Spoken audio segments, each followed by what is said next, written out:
আসসালামু আলাইকুম দেশবাসী। আমি গোপালগঞ্জ থেকে বলছি। জানেন যে আমাদের সাথে হামলা হয়েছে, ধাওয়া পাল্টা হয়েছে।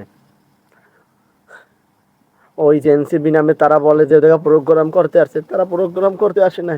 তারা আসছে আমাদের বঙ্গবন্ধু শেখ মুজিবুরের সমাধি ভাঙতে। তারপরে আমরা কখন হামলা করছি? তখনই হামলা করছে, আমাদের এক ভাইকে শহীদ করছে, গুলি গুলি করছে। তারপরে হামলার কারণে আমাদের এক ভাই শহীদ হয়ে গেছে। তারপরে পটাপট আরো দুই ভাইকে শহীদ করে দিয়েছে রাজপথে। তারপরে আমরা জেগে উঠেছি। আমরা আগে হামলা করি নাই। এই জঙ্গলি নামে সেনাবাহিনী, পুলিশ, তারা আমাদের পর অতর্কিত বলে হামলা। আমাদের কাছে তো অস্ত্র ছিল না, আমাদের হাতে ছিল লাঠি ছোটা। ওদের হাতে তো আনলে মরণঘাতী গুলি, বড় স্নাইপার, এইটা নিয়ে। তারপর দেখেছেন যে আমাদের পর কি অফিসারে গুলি চালাইছে।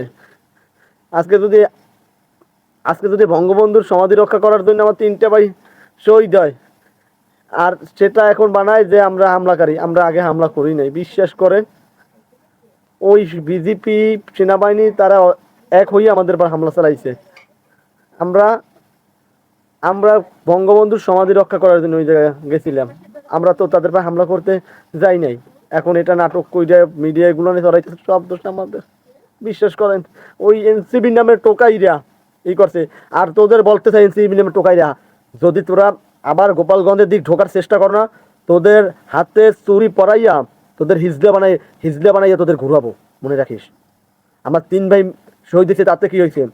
আমরা লক্ষ ভাইরা আছি, লক্ষ মুজিব সৈনিক আছি জীবন দেওয়ার জন্য। এই দেশ পাকিস্তান হবে না, আমরা রক্ষা করবই।